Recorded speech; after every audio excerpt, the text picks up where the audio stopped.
Champion Mindset Collective podcast, the place where we ignite your passion, turbocharge your success, and transform your thinking. I'm your host, Anthony Dahya, and today it's my absolute pleasure and privilege to welcome you all to this podcast interview. Today's special guest is talking about love, sexual empowerment, and vibrant connection. She is your guide to authentic love, sexual empowerment, and vibrant connection. She's on a mission to shift societal norms and bring sexual health to the forefront of personal growth and well-being. She believes that everyone deserves to experience the power, the energy, and the radiance of their true sexual selves, leading to fulfilling relationships and a higher vibration in life. She helps her clients by fusing love, sex, and relationship expertise, enriched by coaching frameworks and sexual mastery practice. Today's special guest is our lovely Emma Carr. Welcome, Emma, to the podcast. Hello. Is there How are you? anything else you'd like to add to that? What an intro. I love that. Thank you, Anthony. I really appreciate being here. It's a gorgeous opportunity to share my message with your audience, who are just amazing. Love the work that you're doing. I've listened to many of your podcasts and they are phenomenal. So Thank you. yes, listen to the podcast, people. There's lots and lots out there to listen to. Lots Is there to go anything there. to add? Yeah. I mean, I think you pretty much summed it up. I'm very passionate about getting my message out there. I feel that we don't speak enough about sexual health and well-being. In fact, I don't think we really speak about it at all. And most of us are having sex, or most of us are having intimacy with ourselves, or with others, in whatever way you want to frame it. It's always kind of think of it like, yoga and meditation. Years ago, let's say 5 to 10 years ago, there wouldn't have been many people doing yoga meditation. It was all seen a bit hippie, a bit alternative. But now everyone is doing meditation. Most people go to yoga. It's become acceptable. It's become a part of our normal everyday routine, our thinking, our mindfulness, our being. That's because we feel and we know how much it makes us feel better. And that's exactly how I feel about sexual health and well-being. It's something that if we talked about it more, if we really really discussed and got down into the nitty-gritty of it, the benefits on ourselves primarily, because it always starts with self, but then the ripple effect on our relationships, on the world, on the planet, on everything, the universe, would just be huge, So Absolutely. I'm very passionate about it, and I'm really, really happy to be here and kind of spread my message. So thank you again. You're welcome. It's great to have a different topic, something close to home, and something that's going to excite people. We'll be bringing other episodes on this topic as well in the future. So tell us a little bit about your journey. How did you get into coaching? Tell us about your journey from maybe your younger self to where you are today. How did you transition from there to here? Yeah, I mean, it's been an interesting journey. I've had many lovers, long-term, short-term, very short-term. I've had many experiences in life. I've lived in many different countries. I'm English originally, moved here about, I think it's 19 years this year. So been in Australia a long time. I guess my life coaching kind of journey started back in London when I lived in London, and one of my old flatmates, I remember the moment so clearly. One of my old flatmates, her mum, she came in and she was talking to me. She'd just been to see her mum, and she said, "Oh, my mum's just done this life coaching course. She's going to start her own business." And I was nursing at the time. I'm a registered nurse. I was nursing all over London in different hospitals, and I was wanting to get out of it. And hearing about this life coaching, I was like, wow, That sounds like my jam. This was a long time ago. I put it on the back burner.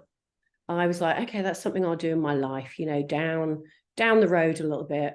Not ready yet, haven't got the skills yet, don't know anything, too much money to do the course. Like all these excuses, really. Anyway, fast forward about probably 15 years. Been doing lots of self-development along the way and keep coming back in that time to doing life coaching. Shall I do it? What could it give me? What could I provide? How could I, get my message out there? I always have felt like I've got a higher purpose, like there's something more for me to stand up and spread a message than nursing. And nursing has been brilliant in terms of connecting with people, with many different people. I just felt there was something more. And then with my interest in sexual health and well-being, through my experiences, through having some really, how I describe them is a real kind of divine connection to a higher self, to a higher consciousness through orgasm. I was very intrigued, and I looked into doing a few courses. I've had many different sex gurus in the last few years, Kim Anami, Layla Martin, and in one particular course, after doing that course called oh crikey, totally forgotten the name, a vaginal kung fu. How could I forget that?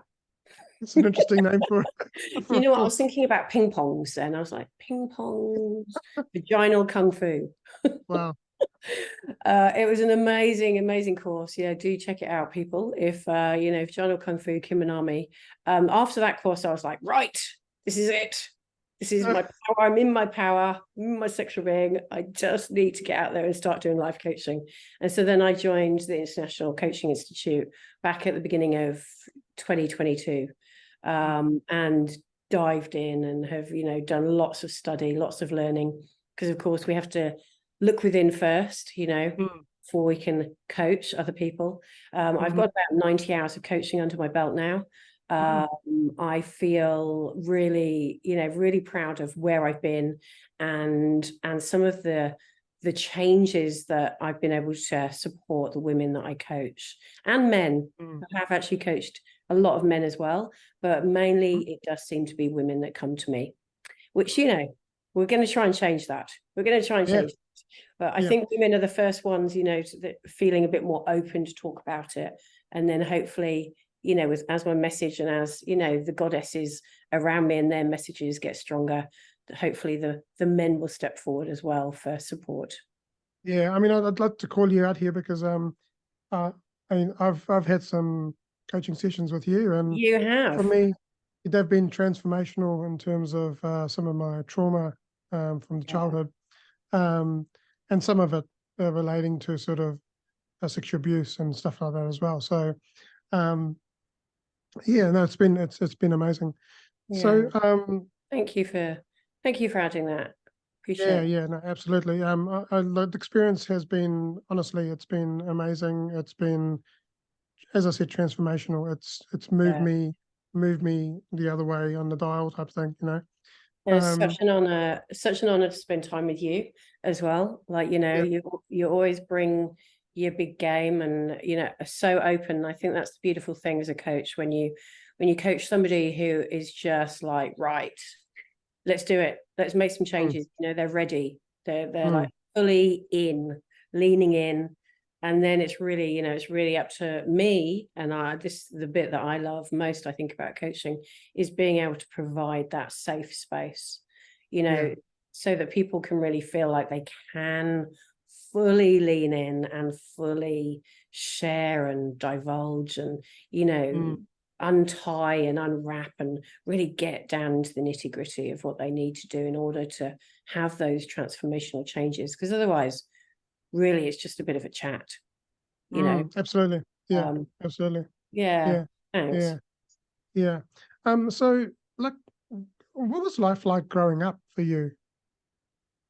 Yeah, in terms of like where was I and Yeah, I'm quite curious about, like, as a maybe a teenager or as a child, yeah, just like a brief summary of like what yeah, was yeah, life growing up for you, and yeah.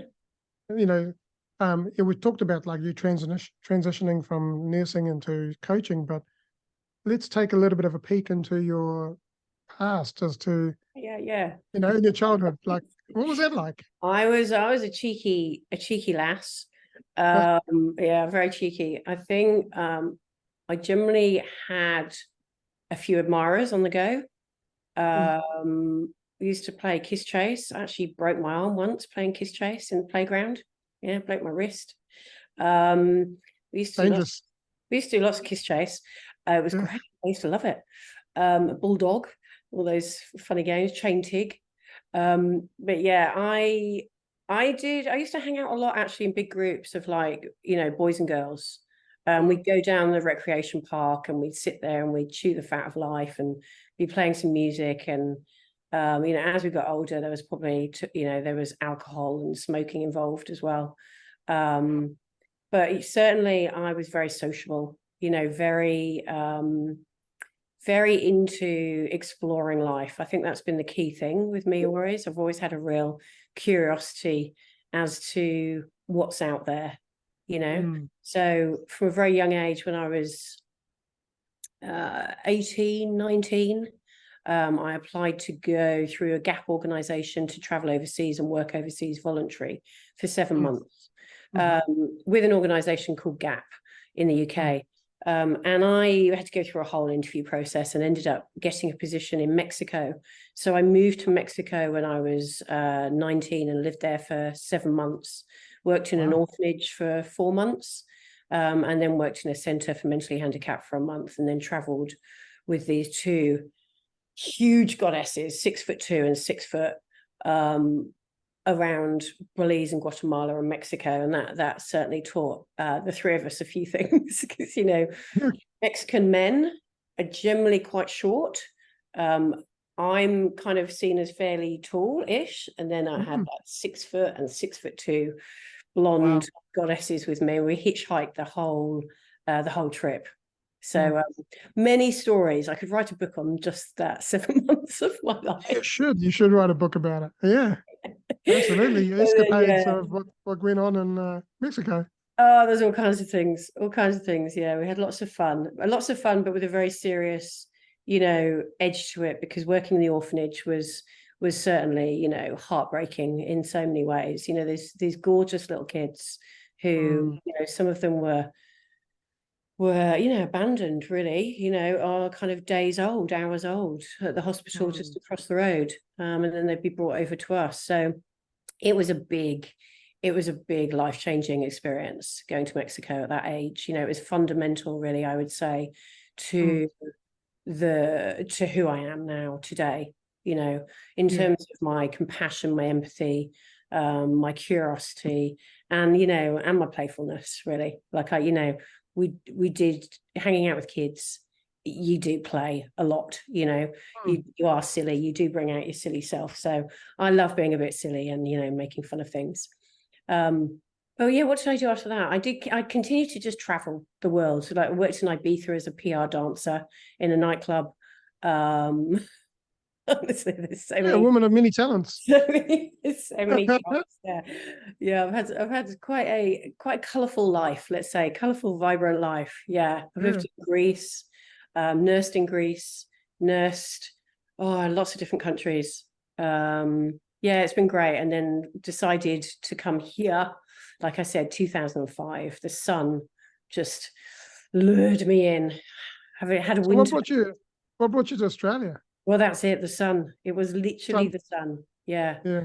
I had a really strong memory of sitting in the office. I was doing nurse recruitment in central London, for an agency company, and I was actually running the recruitment from London to Australia and New Zealand. So, which gave me some nice little business trips because I'd been to Australia already and done a year's overseas backpacking here. So it was a great way to go back to London and then have this job where I kind of talked about Australia all day and talked about New Zealand and got little business trips there. And I remember having this moment sitting in the office, it's raining, it was the middle of winter in London, miserable. Like have you lived in London? I've never been to Europe. I would love to go Oh, there one day.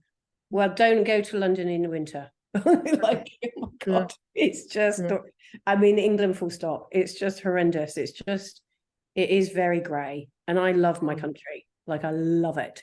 But I just remember seeing all, torrential rain, drizzle, grey. And I was just like, what am I doing here? And I'm talking about Australia, the beaches, the sun, the lifestyle. I was like, oh my goodness. So that's when I looked into residency and got my ass over here as soon as I could. Yeah. That's awesome. Yeah. Yeah. Cool. Well, let's explore some other parts of the masculine, feminine side of things. So, like, how does masculine and feminine energies within us shape our daily decisions and relationships? Yeah, I love masculine and feminine energy talk. It's my jam. So I guess first of all, I don't know how much your listeners or viewers know about masculine energy. Have you ever kind of gone there before? No. Let's educate them. Okay. Yeah. Let's educate. Love a bit of education. So I get like masculine energy, like all of us have masculine and feminine energy, first of all of us. It's basically regardless of gender, we all have it. Animals have masculine, feminine energy, apparently. So masculine energies are like things like assertiveness, competitive, logic, whereas feminine energies are more like intuition, creativity, empathy, collaborating. So there's kind of more structure, I'd say, with masculine, and with feminine, there's more flow. That's kind of how I see them. And that is my kind of my take on it, of how I see it. So it's kind of like, if you think of water flowing, if the river didn't have banks to it, the water would just go everywhere. It would just be a lake, it'd just be a big puddle, a big mess. So the masculine is the riverbanks that provide the structure for the feminine water to flow through and go where it needs to go. Yeah. That's so how would an individual understand on a scale where they are on between the masculine and feminine? Because we both, like all of us, have both of those energies within us. Yes. But it's just a matter of how much of one do you have more, and so on. Like I would say I'm probably more in touch with my feminine energies than my masculine. But so how would one go about finding out that? I think if you kind of look at, I mean, the first thing is, I guess, is it's not just a personal thing, this, you have to look at the system that we sit within. So, because otherwise you end up kind of, oh, why am I, why have I got more masculine? Why have I not got any feminine? And you kind of can go into a blame or shame type approach, which we don't need any of that. So it's not about that, no. No, it's more thinking about the patriarchy system that overrides then, how we interact within it. So the patriarchy system is obviously male-led, so it's very masculine. So in order to be successful in the system that we're in, you are basically rewarded for being logical, being assertive, being competitive. So a lot of those traits show up a lot more in women and than the feminine energies. Right. Just by the nature of the system that we're in. So if we're in a more matriarchal system, there'd be more collaborative approaches, there'd be more empathy, there'd be more, thinking about the environment, Mother Earth, Mother Nature. And that's really why I think it's so important, that we do really think about the masculine, the femme energies, not only within us and how they affect our daily lives, and our relationships, but also how our energy affects the greater good, the wider kind of society. So in terms of working out within yourself, just to go back to your question, I think it's really just having a look at, what you do in a day-to-day fashion. Like, do you, as a man, for instance, or as a woman as well, do you explore your emotions? Do you share your emotions? A classic one is, do you cry? Because crying is such a powerful expression of emotion. It literally is one of the best ways to get rid of emotion that's not serving us, that's feeling icky within us. Instead of holding it in, which I think can be a very kind of masculine energy thing to do, is to kind of hold it in and not deal with it and just carry on doing the next thing. Like a lot of women that I coach are very in their masculine energy. And what I see is lots of to-do lists, lots of blaming and shaming, to be honest. Like I should have, using words like should, I should have done that, didn't get that done. And even like in day-to-day life, how we greet each other. Hey, how are you? What have you been up to? I've been really busy today. Being busy is seen as like such a good thing. Like you've got to be busy. Like if you reply to someone, oh, I've just, chilled out and lay on the couch today and not done much, you'd probably feel a little bit of judgment or something coming through. Or people would, they'd be like, what are you doing? You're being lazy. Whereas actually, you're prioritizing yourself, right? Yeah, that's it. It's prioritizing it. It's going into your feminine. It's taking some time out for yourself, journaling, listening to music, getting into nature, just chilling out, slowing down. Comes down to giving yourself compassion and empathy, right? Where if you haven't, in a podcast I recorded earlier today, we were talking exactly about that, is that you got to give yourself compassion and empathy and don't beat yourself up. I even talked about it in a Facebook Live today around, there are going to be days where you're not going to be, getting stuff done, but give yourself space and time to chill, read a book, or just, be with yourself, or go be with one with nature. So important. Like it's so important. It's such a crucial thing for each and every one of us to do. That wholly benefits us. Like literally in that moment, it benefits you. In your day, at the end of the day, when you go to bed, you'll feel a benefit. The next day you'll feel a bit like it, just the cumulative effect of having a balance of masculine and feminine in your life, so having do, getting things done, being, assertive and, task focused, let's say, to then having your flow and chilling out and, reading a book, listening to some music, to get that balance is just phenomenal, I think, and I think in terms of then how it affects, it can affect so many things. It's like, our resilience and our adaptability. If we have those things aligned, we are so much more resilient and adaptable to situations. Our personal growth is so much more, it's just kind of enlarged. Like if you really look into these, like we're talking about today, you kind of start, your mind is expanding as to how maybe you could develop yourself more in one way or another. So really good, for personal growth. Then you've got, the harmony in relationships. If you are very aware that you're coming in very with your masculine energy, as a man or a woman or non-binary, you can perhaps then have, it's not going to serve you, let's say, if that's what you're always coming in with your partner. So if you've got that awareness, which, we love a little bit of awareness, don't we? Awareness is good. In that first step, if you have that awareness, then, when you're with your partner, you can kind of, maybe bring a bit more feminine energy, when if they're upset about something, a woman just really wants to feel heard and seen. It's their key motivation in the relationship, like, and in life, really, to be honest. And then a man wants to feel trusted and respected. So it's those really strong. If you're aware of your masculine and feminine, immediately you're probably going to trust and respect your male partner more. And man, you're probably going to provide more emotional comfort and security to your woman. So the jam and the beautiful, then match that creates is just gold.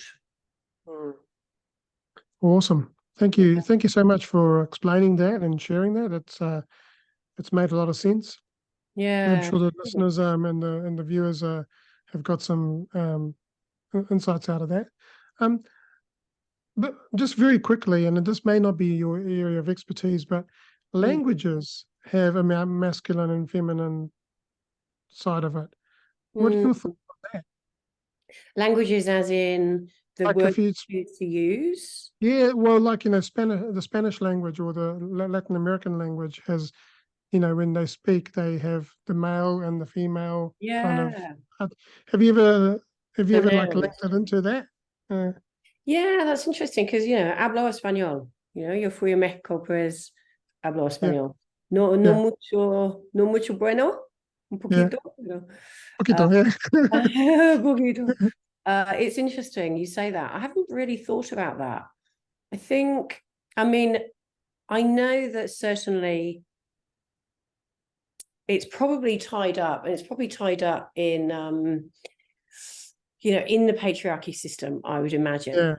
In terms of, and I think it would be interesting to see how many, because obviously, a table has a feminine or masculine, pronoun or noun.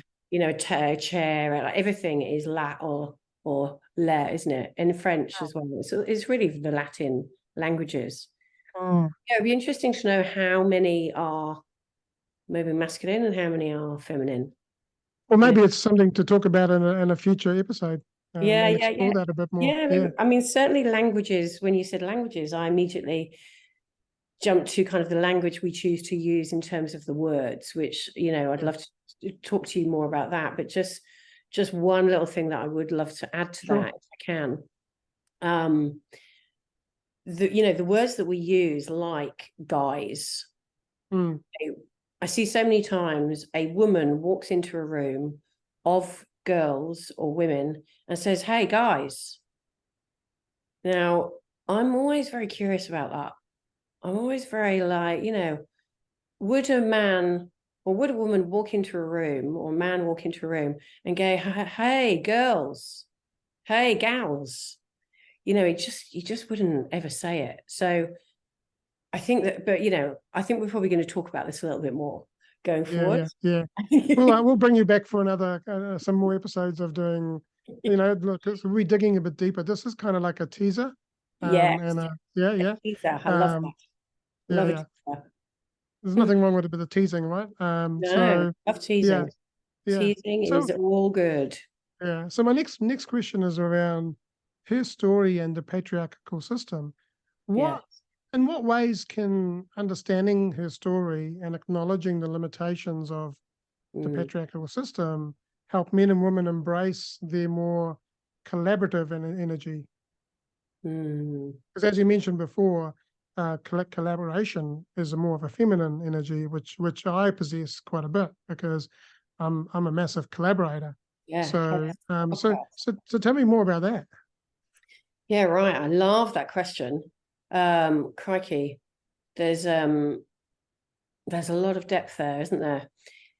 I think first of all, the work of Jane Hardwicke Collins, of her story, is really intriguing, because of course, through the ages we have been told his story, which is obviously very much it's basically it's told by the men who were the arbitrators and the violators, really, of things that went on. They were the victorious ones that came out. from history, from, you know, all the years and years looking back to, you know, all the wars and, you know, everything that's gone on, really, in terms of a lot of the key systems that are in place in capitalist society. They're all very male created, male led, male dominated. So where are the women? Yeah. Where are the Where women were the women? in history? Yeah, You know, certainly. you often They suddenly were hear there in the about, background. well, yeah, I mean, there's so many women that I believe, you know, we really don't know, and they were creators like Einstein, Newton. You know, they were doing some great things, and Yeah. quite often they were the ones actually having the breakthroughs, but just weren't allowed to tell their story because they were women. So Jane Hardwicke Collins really looks into the her story and what's gone on kind of through the ages and how it's changed. Right. So way back, I think 40,000 years ago, so pre-Ice Age, you know, there basically there's cave paintings that show forms of worship to women, to goddesses. So women were definitely seen at first, you know, as far back as we can go, as leaders, really, you know, as beings to worship. And I think really, you know, that was all about worshiping the sun, the moon, Mother Earth, Mother Nature, the cycles of life, like all these kind of, like we were talking about, all these kind of more feminine energies of, you know, being thankful for the world and the earth that we live in.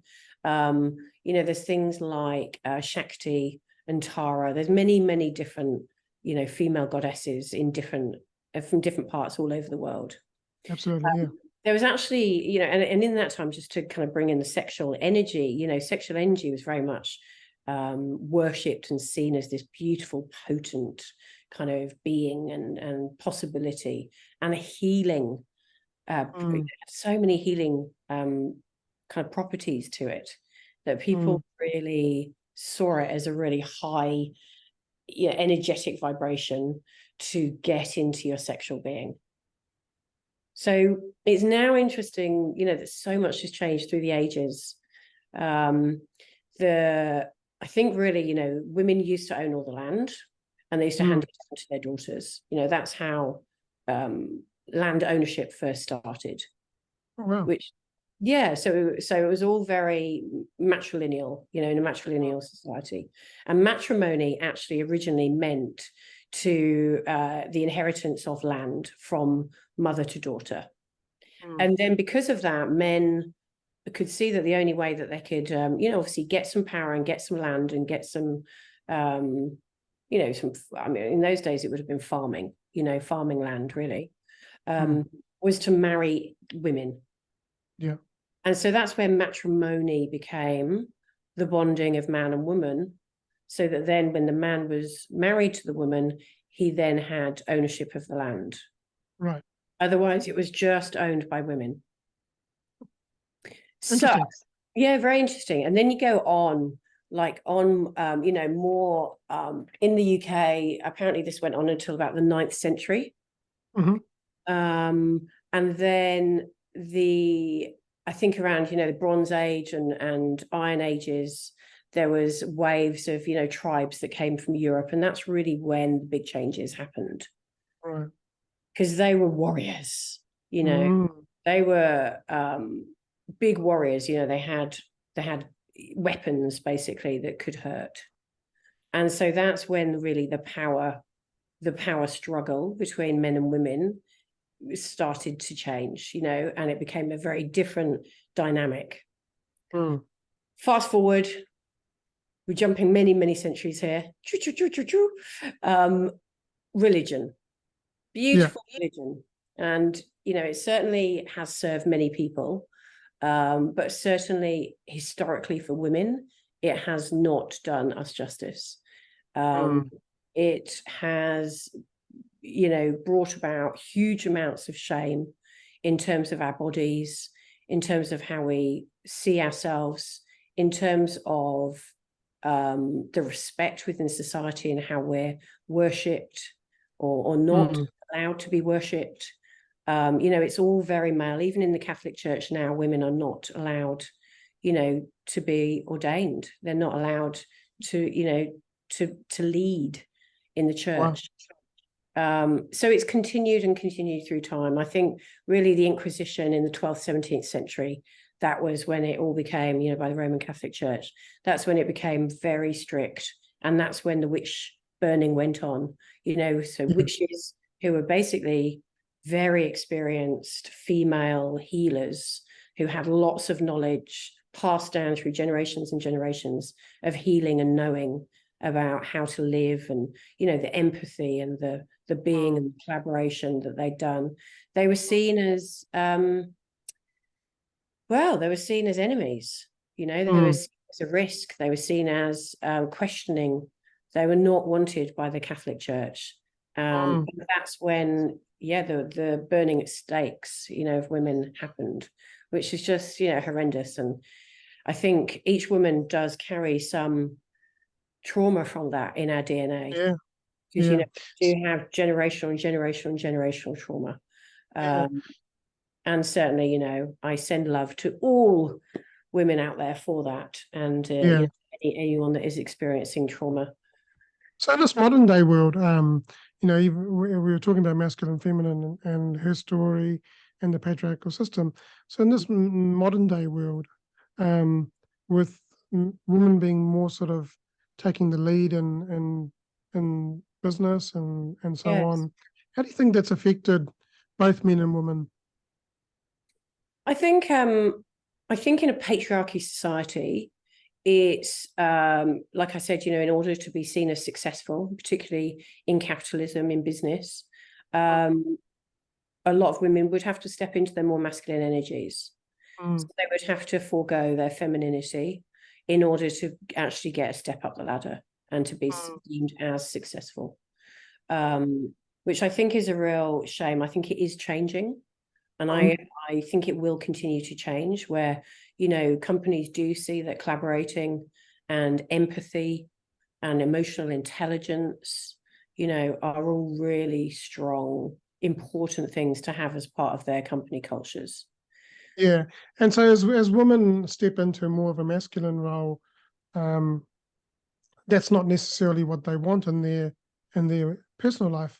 They might, in a business world, they may step into their masculinity, but in their personal life, they want to be more feminine. Would that be correct? I think that probably bodes very true. I know I have clients who are very senior, business women, entrepreneurs who, do certainly feel like they're in their masculine a lot in their jobs. Yeah. And then within their partnerships or in their, in their love life specifically, they want to be submissive.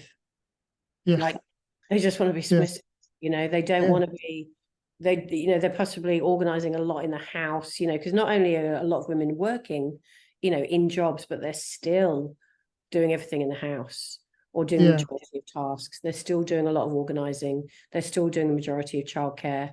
So I think when it comes to intimate relationships, I think that really is one of the key struggles. One of the key things to overcome is to really allow and embrace that feminine side, for women to embrace it within themselves, first of all, because it's like we talk about so often, everything starts with yourself. Absolutely. You can't expect your partner to be, wanting to fuck you every day. Excuse me, I'm allowed to say that word. That's right. Yeah. Good. You can't expect, to come home and expect your partner to want to fuck you just like that. Like that's just not gonna, and you've got to have, there's got to be some dancing of that energy and some, some balancing of the masculine and feminine energy. Which is what comes down to foreplay and setting that up, because it doesn't start there. It starts probably early in the day, right? Yeah, Working that's right. your way up. The old sexting. Love a bit of sexting. Exactly. I mean, that gets the juices flowing, doesn't it? In great so stuff. many ways. It's the way to do it. It's the flirting of today. Absolutely. I think that's key, like sending little messages about, to your partner, or thinking even, sending messages to your partner about, what you want to do that night. And it doesn't have to be, always sexual. Like, I think we kind of get caught in this, like, the end game is orgasm. And so in order to it could get be, there, it could be just appreciation and just sending some words of affirmation that makes the person feel, that's you it. know, yeah, That's it. they're That's all it. gooey. Yeah. Because the, and that's more the sensual side of Mm. me.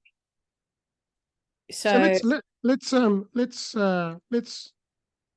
segue into that sensuality and sexuality versus sexuality side of it. So how can differentiating between sensuality and sexuality lead to a healthier and more authentic connection with your partner or your whoever you're having intimate times with? yeah, Mm. love that question, because we do, like I was just saying, we do get caught up, I think, in sex, in like the end game being the orgasm. Whereas there's so much between here and there, to explore and to to and that's the thing. It's not even like getting to the end game and to having orgasm should be the destination, Mm. but that's what we're fed in the media. That's what we're fed in social media, on the TV, in films, magazines. It's all about kind of getting to orgasm, whereas actually sensual play, sensual being is really thinking about the five senses. Mm.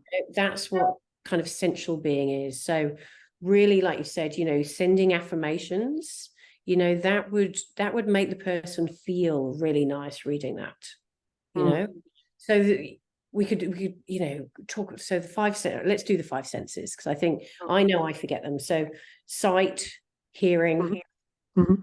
touch, taste, smell. So if you imagine, with sight, in kind of a sensuality way, it's about, the aesthetics maybe of form of a human body. It's going out into nature and seeing patterns of the sunlight going through the trees. It's there's so many things, that we see visually that can really inspire us. And make us feel, kind of elevated and good in ourselves. Because this is the thing, it's not just about, connecting with someone, or whether you're single or whether you're in a couple, it always starts with yourself. Always, always, always. Because if you don't tap into yourself and your own sensuality and your own sexuality, when you then mix the other person and all their energies going on and all their past experiences and all their expectations, and you're not centered on yours and know how to meet your own, sensual needs, your own sexual needs, then that's where I think there's a big gap. People come into relationships and they just expect to be met and expect to have this great sex and great relationships. And they haven't really looked within themselves as to, what turns them on in terms of what they see, what turns them on in terms of like what they smell, like what do they like smelling? Have they actually thought about that? Have they expressed that to their partner? What touch do they like? Like touch can just be, holding hands, hugging. Again, you don't have to have full physical intimacy. That's more sexuality. So it could just be could even be looking into the other person's eyes yeah, and just really locking your eyes and because they say your eyes are your window to your soul, right? yeah, they Yeah, are. They yeah, are. and if you can create that environment of safety and trust and respect and all of that stuff that makes a person feel, you know, like they're being wanted, then Yeah. I guess the rest of it is the, as they say, the cherry on the cake, right? Yeah, the cherry on the top. Yeah. Cherry It's on the top. kind of that feeling. It's kind of, if you have met your own needs, then when you meet somebody else and you've got an awareness of those things, not only will they feel seen and heard Mhm. and met, and all those sensual senses, you know. But the ripple effect, you know, love a bit of ripple effect. The ripple effect on, you know, the sexual then part of that relationship is Mm. huge. I mean, Mm. and that's where the jam then, you know, you get the sensuality sorted, and you know, it's an ongoing path and journey, and we change as beings. Yeah. Then you kind of can tap into the sexuality, which is very much, you know, about the desire, the attraction, and expressing it with physical intimacy. Um, if you can combine those two together, that's where you're playing into, you know, the kind of the higher vibration, the radiance of being, which is what I am all about, you know. And that's where I love coaching people to really kind of connect with themselves, Yeah. connect with that femininity, with that masculinity, and embrace, you know, the parts of themselves, get rid of that shame, transcend the shame that's put on us by the history that we're told, by the religion, by, you know, these different systems of oppression that particularly as women, you know, we've had to fight or, you know, face. And then really stepping into that higher transcendental a being, you know, that higher state of consciousness, which can happen, you know. I think the best time to really access that is when you're having an orgasm as a female, you know, Yeah. cervical orgasm, Yeah. particularly. Back in 2022, I read this book called The Way of the Superior Man. I don't know if Oh you've ever read it. no, Um, it doesn't mean that men are superior, but it's all about a man following his purpose and mission in life. But yes, later in the book, it actually goes into the whole intimacy side of it, where you know, like not just giving into orgasm straight away, but actually connecting through your chakras and taking it from your lower yeah. chakra all the way through to your you know third eye and then to your higher self. Oh, that sounds And like sex magic. yeah, absolutely. And I then know that as sex I've actually magic. tried it. I've actually tried it after reading that Yeah, book, and I tell you what, it's awesome. I said to a person, I said, I want you to try this, and I just want you to hold it and hold that energy and take it up to you, and it was mind blowing. I love that. You know, I was taught about Layla Martin talks about sex magic, you know, one of my Mm, sex gurus and teachers. And she's termed it that herself, but it is yeah, literally that. It's basically, you know, stimulating yourself, you know, massaging yourself so that you have got pleasure, you know, either your yoni or your lingam. And then as you get into kind of a heightened state, but, you know, start thinking about circulating the energy like you do kind of in a yoga nidra, I guess, you know, in a yoga nidra yes, where you put your conscious mind on your feet and then your ankles and mm, relax them.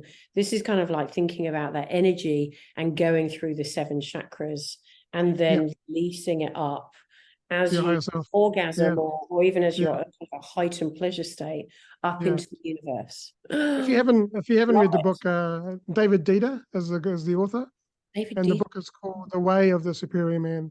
It's the Way. first book I started reading, and back in 2022. Love it. I love a book recommendation. Yeah, So good. it's got some good recommendations. Like Tony Robbins said that it's a great book. It's got on the back of it about 3 different women have said that it's finally a man has written a book that actually, you know, makes sense and connects Yeah, and so that's on. it. Because this Yeah, is, like I said before, you know, women are probably going to start talking about sex and sexual health and sexual intimacy and well-being first, by the nature absolutely. of us, you know, being more collaborative and, you know, Mm, emotional, expressing our emotions, well, being socialized into being able to express our emotions, I should say. Not, you yeah. know, I don't believe that women can express their emotions better.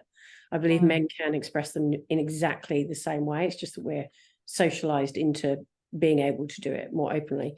But yeah. I think the joy of women, you know, first kind of being able to do it, certainly then, you know, more men talking about it, discussing it, writing books, I mean, there's so many posts now on Insta where I see, these, and I guess they're kind of like awake men, who are openly talking about their emotions and expressing their sensuality and sexuality. And it's great. It's just fucking Absolutely. great. Like So I say, bring it. So let's move into the mindset side of things. So so how do you so sensual mindset mastery, what practical mindfulness practices can we adapt to enhance our sensual mindset mastery, and also deepen that intimacy with ourselves, but also with others as well? Yeah.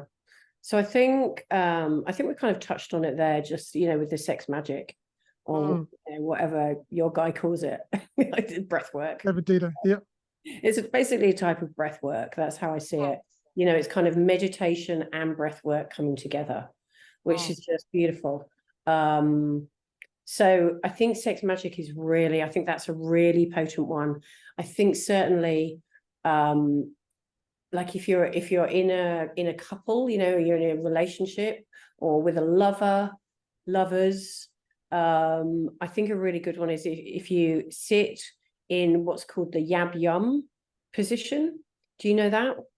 No.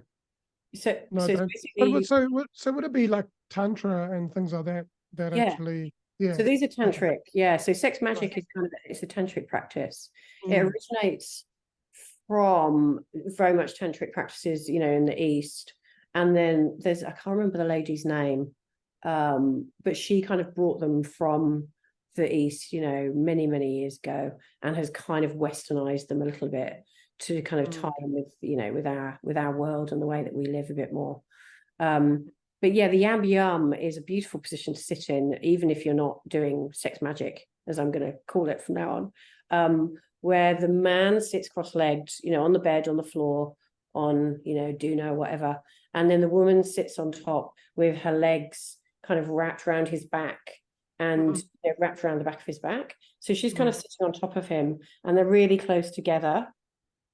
And what they do is really, as a couple, they're breathing in. So he's receiving, whenever he inhales, he breathes into his heart. He receives into his heart. And then breathes out. And as he breathes out, she breathes in his energy and breathes it into her yoni. So it's this circulating, this sexual energy between them. So rather than when you do it by yourself, you're circulating it through your chakras and then out.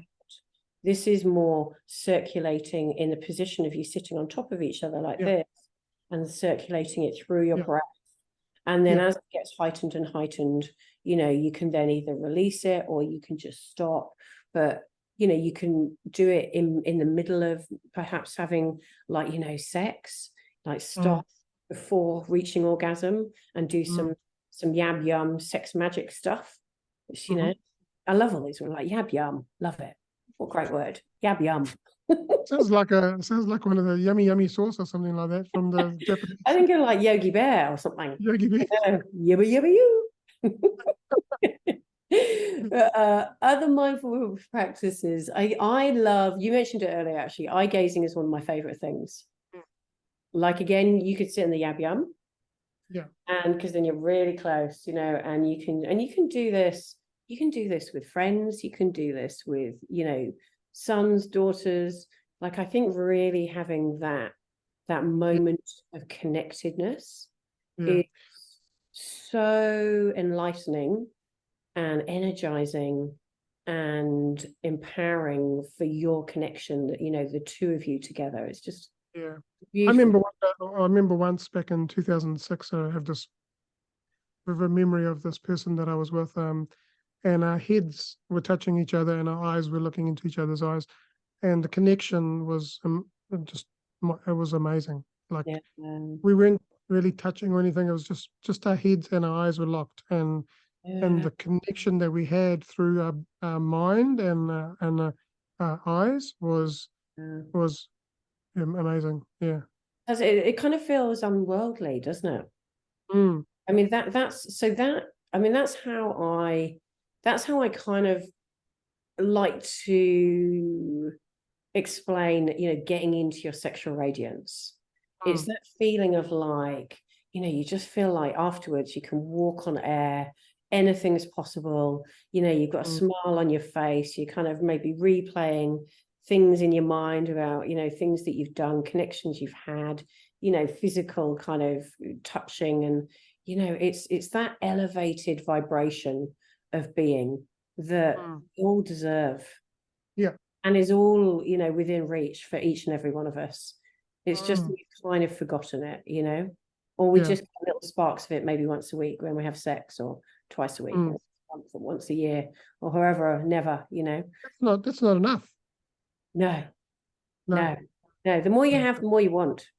Exactly. True. That is true. That is true. Other things, I think it's something, a really important one that I'd love to mention, just to really kind of move energy in the body, because I think we get kind of stuck energy, and I think this is really, for me, it's worked really well to get out of my masculine and into my feminine. Is Mama Gina, who's one of my gurus. She's an amazing woman. Check her out on Insta, Mama Gina. She talks about swamping, which is basically raging, crying, moving your body, throwing things, shouting, screaming, full pelt, like not having any inhibition or any I shoulds in your mind, or I shouldn't at all, just fully going for it, obviously in a safe space, but really letting go and really, moving your body and kind of getting some of that emotion loosened and out of your body, rather than keeping it stuck within. So that's certainly, that's something that's a bit more kind of out there in terms of a mindful practice. But I've certainly found that, and so, some of my clients have found that really, really, really useful.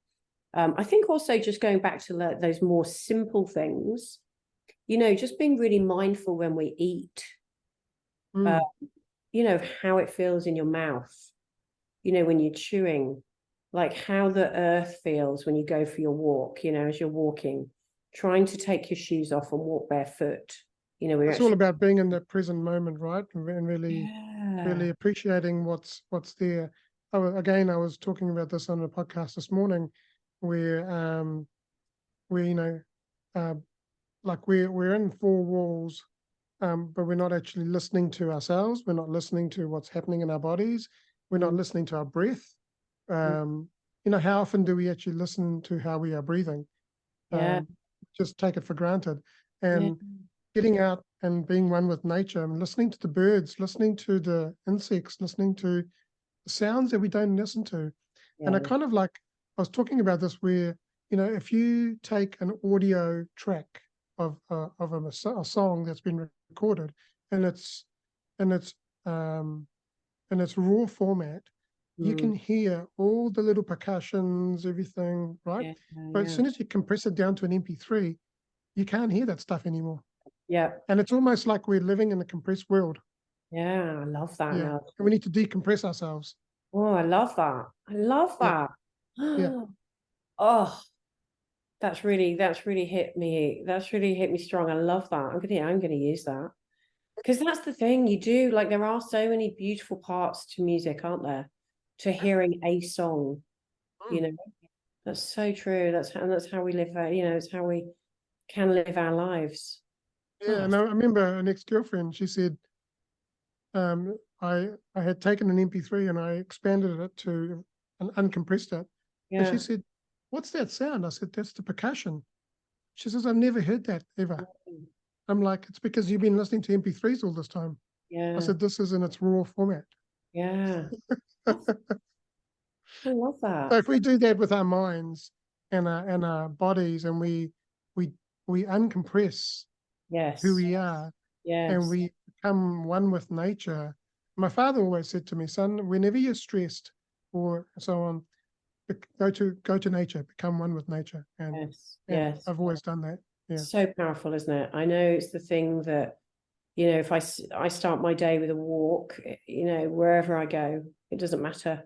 It's always stunning, beautiful, it always makes my day such a different day to, otherwise just kind of getting on with stuff. And, it's again, it's that kind of mask femme energy, isn't it? It's kind of setting yourself up into your sensual being, into your feminine, with your feminine energy, so that then you can get stuff done. I always recommend, if you ever feel like you're out of flow, just take some time to yourself, like just 5 minutes, be kind, go to yourself, go, right, I'm going to have 5 minutes of just flowing, doing whatever, and then I'm going to get back into my doing.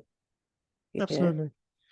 Absolutely. There's like I shared the other day a technique called the Pomodoro technique, which is if you're concentrating on getting something done, you spend 25 minutes doing the work, and then you spend 5 minutes taking a break away from devices and stuff and really just being one with yourself.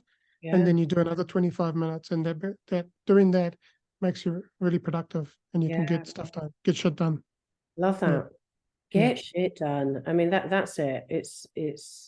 It's about, really doing what you want to do in that moment, and just doing it. Yeah. So we're coming to the end of the episode now. I've got 5 questions that I'd like to ask you, some quick fire questions. Right. That I ask everyone. So if you're game, let's do that. Got my hand on the buzzer. Cool. All right. Actually, before we go into that, would you mind just sharing with just the audience, the viewers and listeners, if they are interested in learning more about what you are teaching and guiding people with, how can they get in contact with you? Oh, thank you. I would love the opportunity to share that because, as I said at the very beginning, I am so keen to get my message out and to support people to really stand up into their true radiance of being. So you can follow me on Facebook. Emma Carr is the name of my page. I've also got Emma Carr Coaching, but Emma Carr is my main page. On Insta, I am Emma Carr Coaching, and we'll put the links, I imagine, in the description. I've also got, there's links on there to make an appointment for an exploration call. So there's a free 15 to 30 minute exploration call where we can just have a chat about anything that you want to talk about to see if, we jam. Because obviously when I coach people, it's good to be on the same energy. It's good to be in a like-minded, space. So like dating, right? You got a match. Yeah. Have. I think you have to get, so that the client feels comfortable. Really, that's really it. But it's also about me, being comfortable in myself and who I am in that session. If I feel like I can't, I'm not going to be able to lift that person up, they're better off going and being coached by somebody else. I'm totally honest. I'm very transparent about that. So that exploration call is really just a bit of a chat. So my link for my Calendly is on there to book in for that. You can also book 6 1-hour sessions on there, which is like a package of coaching. So you have a 1-hour session every 2 weeks, where we really deep dive into a lot of what we talked about today, actually. And then, you bring to the session what you want to talk about, and we deep dive into that, and we can plan out a little journey, or we can just go week by week, however it best works, for the individual. And then I've actually got a group container that I'm very excited that I'm going to be starting in the next couple of weeks or so, which is primarily, it's for women, first of all, this first group container, and it's going to be a package of $49 a month for 2 group sessions of coaching. So with me and a group of very like-minded women in a kind of Q&A format where we're really like digging deep into topics like today, and really unraveling and getting to the bottom of solving and, just having a giggle and a laugh and exploring sensuality and sexuality together. So that's going to happen, and that's going to start in a couple of weeks. And again, all of that information will be on my Facebook and in my Insta, and you can book in through my Calendly as well. Awesome. Thank you. Thank you for that. Thank you for sharing. And I can vouch that there is no other coach that you'll have a great experience with other than Emma. So Yeah. if this resonated with you, and you want to learn more, get in touch with Emma, and I'm sure that she'll look after you. Yeah. Yeah. So let's fire into those quick fire questions, and yeah. So yeah. So how do you define success, and what has that definition of success changed over time? So I think I used to think of success as money, Mhm. having money, lots of money. If I didn't have money, weren't successful. Now I would class it as inner peace and authenticity, I think, is success. Because I Yeah. think with inner peace and authenticity comes money, comes good health, better health, comes better connections. It's just, if you have that key things, if you cultivated and created your own authenticity, then the ripple effect is huge for success. Absolutely. It's the energy that you reflect back out, right? Yeah, totally. Yeah. Yeah, Totally. absolutely. And the universe will bring it back to you. That's it. Okay, so who has been your greatest inspiration and why? Oh, that's an easy one. Nelson Mandela. Ah, So Nelson Mandela, since I was, oh, crikey, when did I first come across him? Somebody gave me a book, an auntie gave me a book for Christmas of his. I think when I was probably about 12 or 13. He was in prison at the time.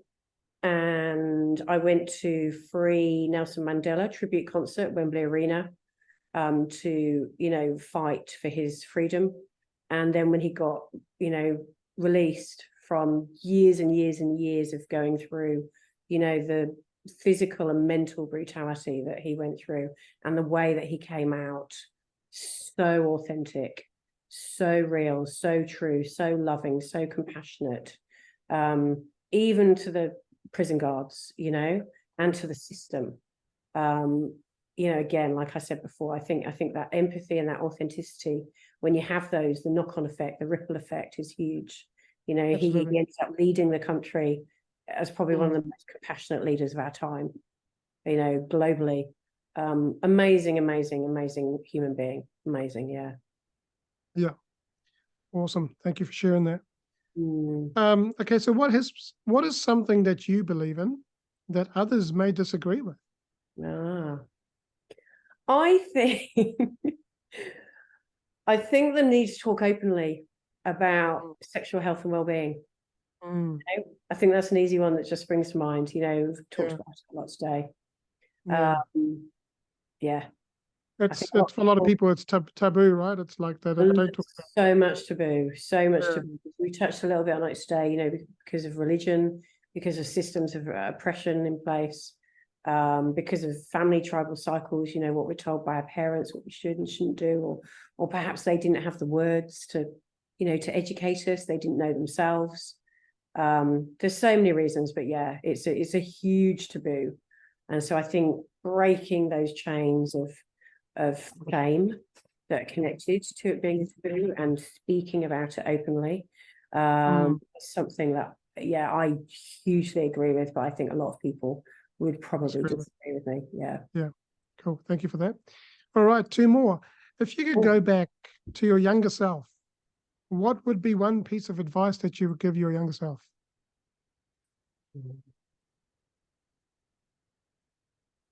I think take action. Mm. I think take action. I think living in the moment and doing everything that you want to do right now. Like I alluded to earlier, I waited 10, 15 years to step into coaching, to step into something that I knew in my very being would meet a need, a real core need for me, a core value. And I put that off for 15 years. For many reasons, many self-limiting beliefs and things going on. So I think just taking action when you push through and you do things, whether or not you think you can do them, whether or not you think you've got the skills, whether or not you think you're ready, just take action, and through taking action, you will acquire that confidence, those skills, that knowledge. Sitting back and waiting and hoping and thinking one day, it just doesn't work. Yeah, so taking no one's coming to save us, and as Eckhart Tolle says, we only ever have the present moment. Yes. And through taking consistent action builds motivation, competence, and confidence. Yes, love him. Yeah. His work's amazing, isn't it? Yeah, absolutely. Thank you for that. All right, the very last question now. What is one message that you would like to share with the world? Oh, my final message, eh? My final message. This is your last meal for today. My last meal at your table. At my table, yeah. But we're gonna have further podcasts though. Absolutely, we'll have more dinners. This is like the last mouthful of the starter. Absolutely, this is the starter, yeah. We haven't got the dessert yet. We haven't even got the mains. The mains. Exactly. I think my last message is really around love. Yeah, just love, really. We are love. Each of us, just pure love. In terms of, everything comes back to that for me. And I hope that people, listening to this message, excuse me, I hope people listening to this message, that resonates with them, because at our very core of our very being, of our cellular makeup, literally, is love. So, yeah. Absolutely. 100% agree. Thank you, lovely Emma Carr, for joining us today on this podcast episode. Delightful. I've loved it every second of it. It's been so much fun. Yeah, it's been amazing. Yeah. And we wish you all the best in your journey and in your business, and helping people and changing the world and being the change in the world. Yeah. For those of you that haven't checked Emma out, go and do so right now. Click those links and check her out. If you haven't followed this podcast, then I encourage you to, or challenge you to actually follow it and share it with your friends and your family and your workmates and your dog and your cat and whoever else can get some value out of this and insights. Also, from my side, I'm running a 4-week challenge, which has started on the 1st of January. And it's all around mind mastery and living an empowered and positive life. So if you're keen on jumping on that as well, there's a link in this description of this podcast. Click that link, register. You'll get a personalized email from me, which gives you your login details to the portal. And then there's a masterclasses that are running every Tuesday night at 7 p.m. New Zealand time. And we'll be exploring different topics from within the course and going deeper into that. Going deeper, absolutely. And there'll be lots of fun. We'll be we'll talk to each other. We'll share. We'll break into breakout rooms and have some activities.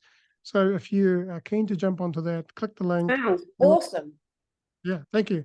And also, Emma's the woman. If you're interested in that container course or masterclass. Yeah, it's like a coaching container.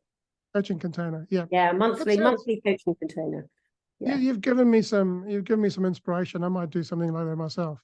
So let's chat outside this podcast. And I think you're running a challenge at the moment. Is that correct? I'm not running a challenge. No, I'm not running a challenge. You're doing masterclasses, though. I am. I'm doing masterclasses. Masterclasses. That's what it is. I actually have a masterclass on tomorrow. You should probably need to edit out. Blah, blah, blah, blah, blah. That's all right. You'll be doing future masterclasses, I'm guessing. I will. I've got many future masterclasses coming up. So do There we what go. I'm hoping to do them on a regular basis from here on, just to really delve in, some different topics around mask fem energies and intimate connections. Really talking about kind of the language of eroticism. That's a big one for me, so like really getting to know your own language of how you are sexually attracted to somebody else. I'll be joining into those if as long as my daughter's not here. Well, I'm sure. Yes. Excellent. Love it. Yeah. So thank you everyone for joining this podcast today. Stay amazing, champion your life, and be great. Look, you're created to be for greatness, and champion your greatness, champion your life, and you've got the power, to be whoever you want to be. So go for it, and absolutely go for it, and and I wish you an amazing day.